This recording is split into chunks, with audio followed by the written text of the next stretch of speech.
Zdravo na svite, moje ime je Petar Veličković, ja sam makedonski zet, poteklo od Srbija, Vojvodina. Ja sam certificiran vinski edukator od strane prestižne londonske škole WSET i sam certificiran somelijer od Court Master Sommelier. Cilj makedonskog vinskog ugostitelja je da se napravi prvi nacionalni vinski edukacioni program. Ovaj program je podržan od Švajcarske agencije za razvoj Makedonija Education for Employment, 6 lokalnih vinarija, Kamnik, Sopot, Stobi, Ezimit, Venac i Kartal. U međuvremenu su nam se pridružile ušte 3 vinarije, od kojih 2 male semene i vinarija i Mako. Ideja makedonskog vinskog ugostitelja je da se podigne kultura za vinsku edukaciju ugostiteljstva u Makedoniji. Su 180 kandidata koji su predviđeni da prođu kroz ovu edukaciju. Ideja nam je da sve to zabrzamo što pobrzo.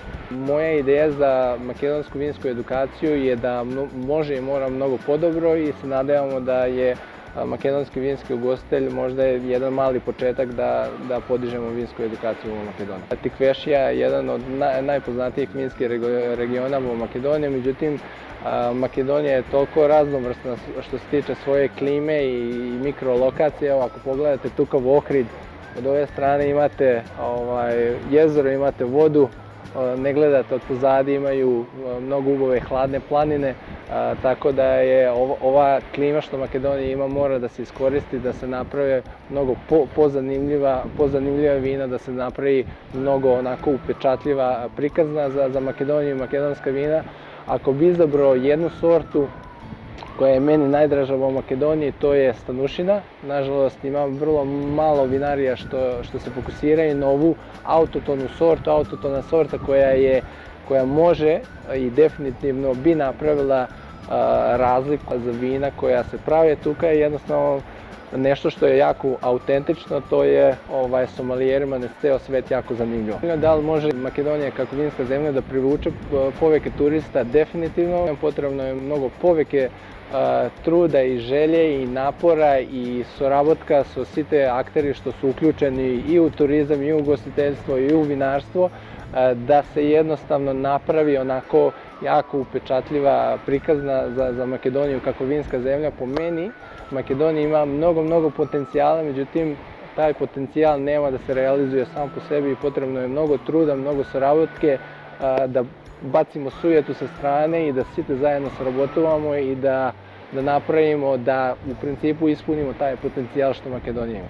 Ne su sva vina namenjena da staru, većina vina, 95% vina trenutno u sve što se pravi su namenjena da se kupe deneska i da se piju deneska. Ima vrlo mali procenat vina u svetu što su namenjena da jednostavno mogu da stare podugo vreme i da postanu podobne. Nemojte čekati da vina budu stara, pijte ih ponovno. Ostvarivanje hrane i vina u principu može da bude jako jednostavno ako pratite onako par nekih preporuka. Poveke bi se fokusirao na sosevi, na vkusove i onda jednostavno da znate kako ti vkusovi reaguju su neke karakteristike kao što je na primjer kiseline ili tanini u vinu. Treba da budete i da pravite neki eksperiment s ostvarivanjem i da vidite jednostavno šta vama na kraju odgovara, pošto na kraju i hrana i vino je jako subjektivna nauka. Ima želja od ugostitelja da podignemo tu vinsku kulturu i edukaciju i jednostavno da spojimo to ugostiteljstvo sa hrane i sa vino, tako da ima želja. Normalno uvijek svekogaš može poveke i podobro. Evo svega smo tukavo v Ohrid naredne 2 nedelje i imamo 22-3 kandidata što će doći od Ohrid. Ohrid, verujem da sigurno može poveke i podobro.